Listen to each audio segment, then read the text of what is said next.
이렇게 면책 결정이 확정이 되면 이제 채무자는 남아있는 채무에 대해서는 갚지 않아도 되고 탕감이 이제 되는 거죠.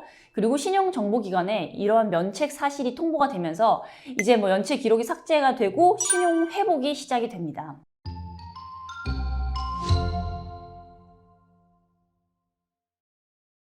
안녕하세요. 회생이 답이지의 이미지 변호사입니다. 자, 오늘은 개인 회생 절차가 어떻게 진행되는지, 각 단계별로 소요되는 시간은 얼마인지 좀 자세하게 설명해드리는 시간을 가져보려고 합니다. 제가 예전에 간단히 설명해드린 영상도 있긴 하고 각 단계별로도 설명을 드리긴 했지만 2025년에 맞춘 버전으로 다시 한번 정리를 해보겠습니다. 개인회생은 단계적으로 진행되는 법적 절차이기 때문에 전체 과정을 잘 이해하시면 준비하실 때 도움이 좀 될 거예요. 개인회생 절차를 크게 8단계로 설명해 드릴 수 있을 것 같은데요. 자, 먼저 신청서 접수, 중지명령, 금지명령, 보정 권고, 개시 결정, 채권자 집행, 인가 결정, 변제 계획의 이행, 그리고 면책 결정 단계로 진행이 됩니다. 첫 번째로 신청서 접수 단계예요. 개인회생을 시작하려면 법원에 신청서를 제출해야겠죠? 개인회생 신청서에는 다양한 첨부 서류가 필요한데요. 채무자의 재산 목록, 채권자 및 그 채무의 목록, 채무자의 소득에 대한 증명서류, 또 최근 1년간의 소득과 지출 내역, 채무 발생의 경위서 같은 서류들을 준비를 하는데 보통 한 2, 3주 정도가 걸려요. 이렇게 모든 서류를 수집하고 신청서를 작성해서 법원에 제출을 하면 이제 그 신청에 대해서 법원에 사건 번호가 부여됩니다. 두 번째는 중지명령 및 금지명령 단계인데요. 신청서가 접수가 되면 법원에서는 중지명령과 금지명령을 내려줄 수 있어요. 이때 중지명령은 이미 채무자 앞으로 진행 중인 각종 강제집행, 가압류, 가처분 이런 절차들을 중지시키는 거고요. 금지명령은 이때부터 채권자가 채무자에게 독촉하거나 변제를 요구하거나 새로운 강제집행을 하지 못하도록 막는 거예요. 자, 이런 명령들은 신청서 접수 후에 보통 한 1, 2주 이내에 나오는데 이걸 통해서 채무자는 채권자들의 추심과 독촉으로부터 벗어날 수가 있게 되는 거예요. 다만 모든 경우에 있어서 무조건 금지명령과 중지명령이 나오는 건 아니고 법원의 판단에 따라서 결정된다는 점은 좀 참고를 해주시기 바랍니다.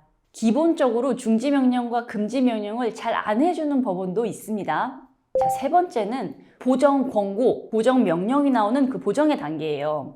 법원은 신청서를 검토한 후에 추가로 필요한 정보나 서류가 있을 경우에 보정 권고라고 하는 것을 내리게 되는데요. 보정 권고는 쉽게 말해서 법원이 채무자에게 이 부분은 좀 더 설명해 주세요, 또는 이런 자료를 추가로 제출해 주세요 라고 요청을 하는 거예요. 주로 이런 내용들을 물어보는데요. 대출을 받아서 그 금액은 어디에 쓰셨나요?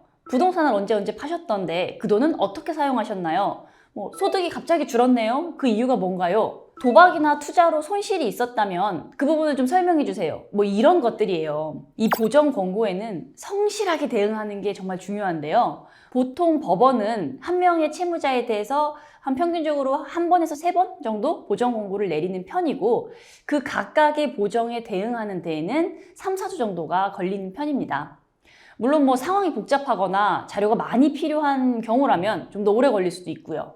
자, 네 번째는 개시 결정의 단계입니다.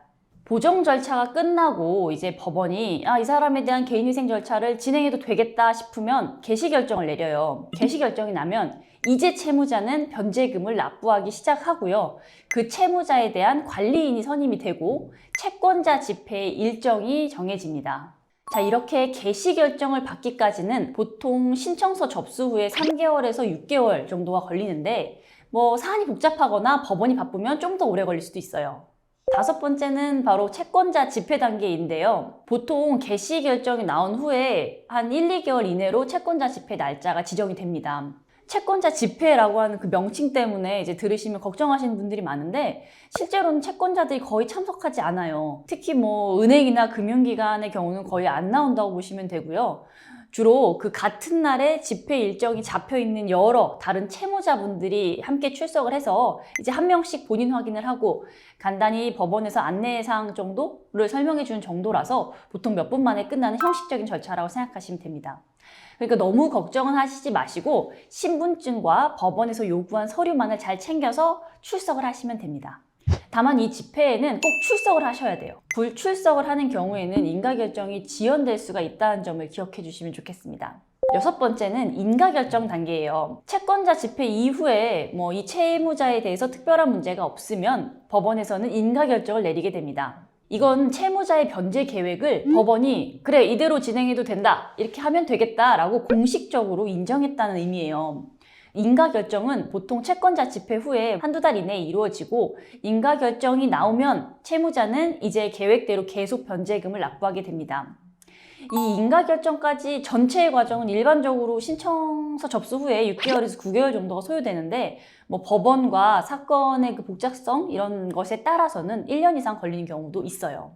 7번째는 변제 계획을 이행하는 단계인데요. 인가결정이 나면 채무자는 변제 계획에 따라서 그 정해진 기간 동안 변제금을 납부를 하셔야 돼요. 이 변제 기간은 원칙적으로는 3년이고 상황에 따라서 최대 5년까지 가능합니다. 자, 이제 채무자분들이 각 변제금을 매달 법원이 알려준 계좌에 납부를 하면 법원이 이걸 채권자들에게 나눠주는 방식이에요. 이 변제금을 일정 금액 혹은 일정 기간 이제 연체를 하시게 되면 그때까지 진행된 개인 회생이 취소될 수 있기 때문에 반드시 제때 납부를 하셔야 합니다. 자, 마지막으로 8번째는 면책 결정의 단계예요. 모든 변제를 마치셨으면 채무자는 이제 면책 신청을 할 수 있어요. 그럼 법원에서 이 사람이 성실하게 변제 계획을 이행했구나 라고 판단을 하면 면책 결정을 해줍니다. 이렇게 면책 결정이 확정이 되면 이제 채무자는 남아있는 채무에 대해서는 갚지 않아도 되고 탕감이 이제 되는 거죠. 그리고 신용정보기관에 이러한 면책 사실이 통보가 되면서 이제 연체 기록이 삭제가 되고 신용 회복이 시작이 됩니다. 면책 결정은 신청을 하시면 보통 1, 2개월 안에 이루어집니다.